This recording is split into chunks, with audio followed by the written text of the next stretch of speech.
emotion comes from motion. You got to move, because if you move, you're in a better, it's called state, and then you pick up a lot more information that you're listening to.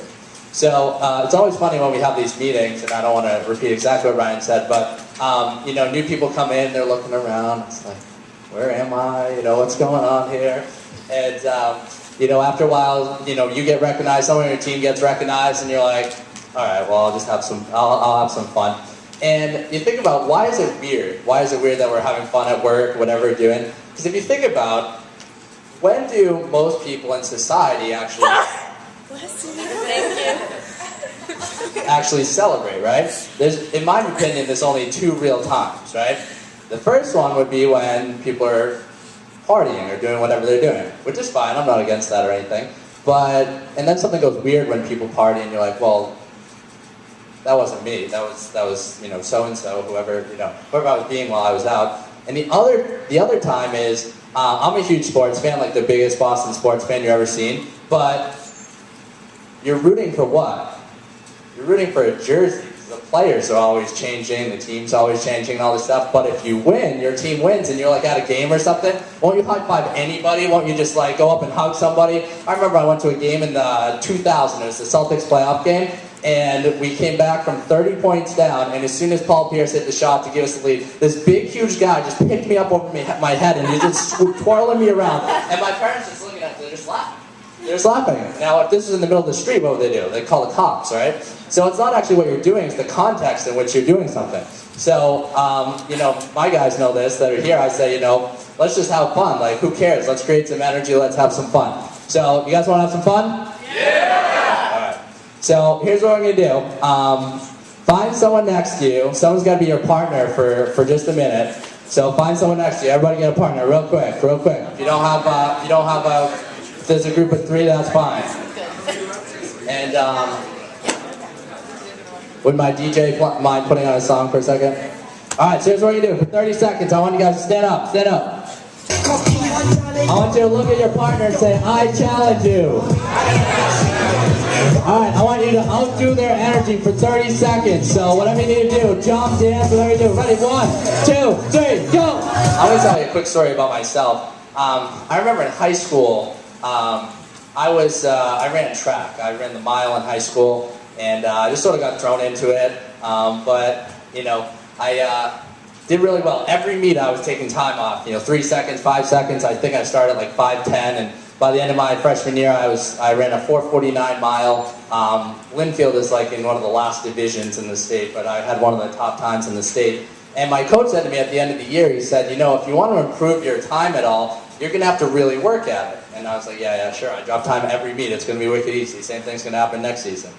And I went into next season, and sure enough, every meet I did not beat my time from last year at all. And each meet that happened, I started to get more and more nervous, because not only wasn't I beating my time, but the state actually lowered the time, what you had to do to qualify for states. So not only didn't I beat my time, I didn't even qualify for states by the last meet of the season. And it was the day before the last meet of the season, and I was so worried. I was like, I'm going to let my coach down, myself down. I'm not going to hit this goal.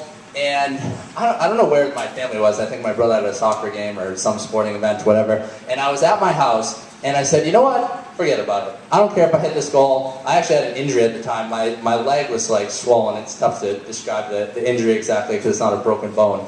But I said, you know what? Who cares?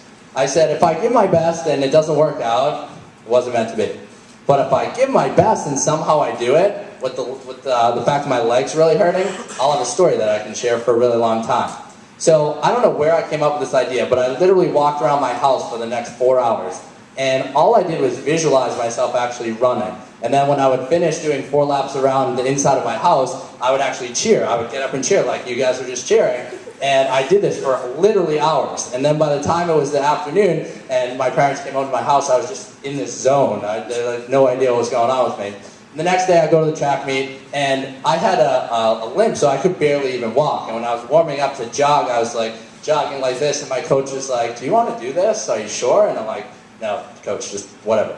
And I kept warming up, and I went and ran this race, and we finished the first lap, and I'm kind of strange in the sense that even if I'm running as fast as I can do math in my head and figure out like how fast I'm going to do the mile. It's crazy, but we were actually running really slow.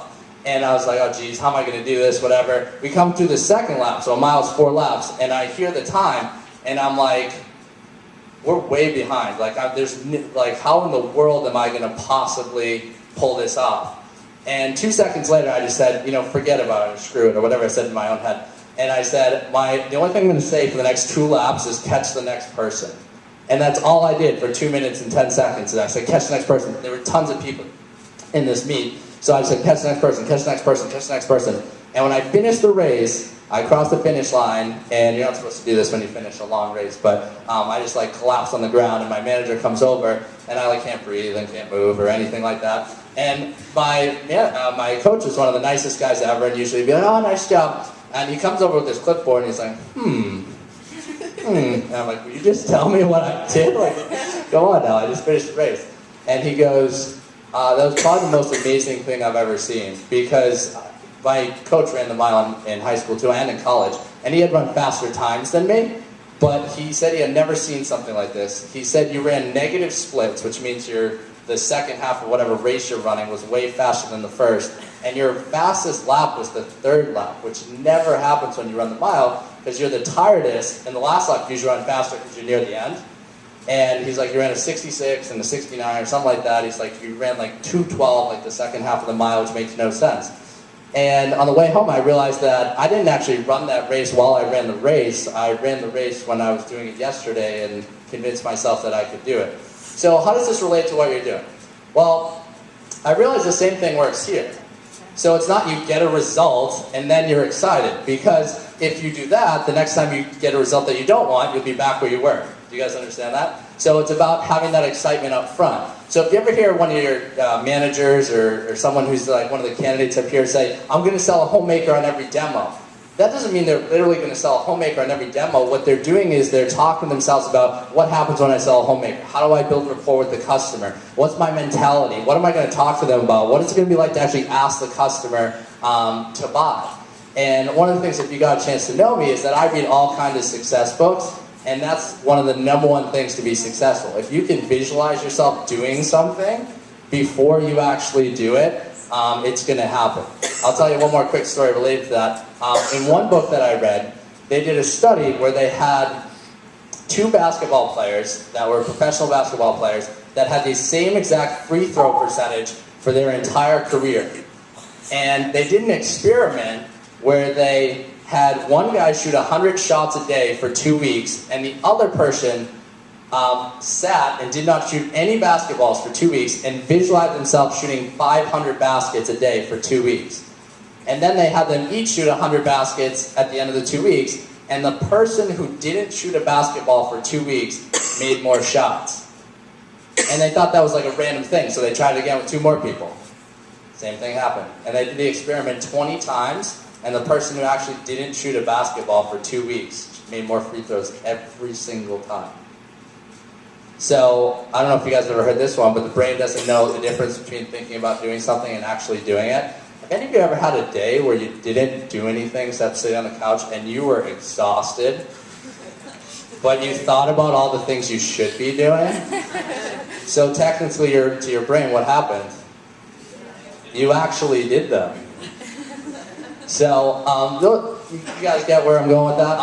And then the other thing is, related to what are you focused on, have you ever heard a story of, on the news or something, it's person driving, through Iowa where there's, no houses for anywhere, crashes into a telephone pole, a random story like that? Now, how in the world does that happen? There's telephone poles, not telephone poles for a half a mile, right? How does someone hit a telephone pole? Because someone's not focused on what they want, they focus on what they don't want. You guys ever have an animal be in the middle of the road, like a squirrel or something? You're like, don't hit the squirrel, don't hit the squirrel, don't hit the squirrel, don't hit the squirrel, and what do you do? So, not thinking about what you don't want is not the same as thinking about what you do want. Success leaves clues.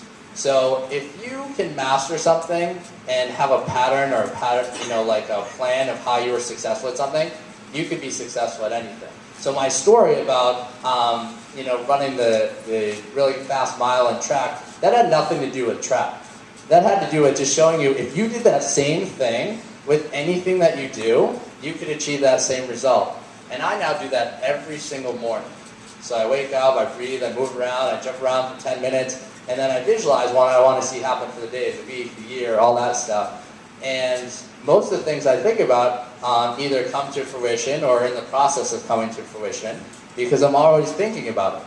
And when you're thinking about it, you'll focus on it. And when you focus on it, you'll find it. And this actually happened yesterday, which is kind of funny.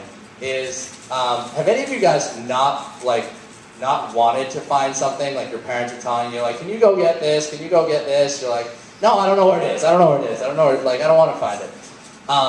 This happened to me yesterday. So I was trying to find a can of peanut butter, and I couldn't find it initially. So then I asked my fiance if she knew where it was, and she's like, it's in the drawer. And I'm like, no, it's not there. I just looked. And she's like, no, I know it's in there. And I was like, no, it's not. And I looked for a really long time, and I was like, it's not there. And then she walks right past me, looks in the drawer, and pulls it out without looking, and without even looking, just sticks her hand out and grabs it. Now, so obviously the peanut butter was there. It's only three levels in the drawer. Do you guys think that I saw the peanut butter? Absolutely, but what does my brain say? I'm not supposed to find the peanut butter, I'm not supposed to find the peanut butter. If I find the peanut butter, I'm wrong. And you might not be one of those people that, I'm not one that always has to be right out loud, but people need to be right to themselves. So if you're thinking that you need to not find the peanut butter, you're not going to find the peanut butter. If you think I have to find the peanut butter, I'll find the peanut butter. You guys get that? So whatever you focus on is going to determine where you're going.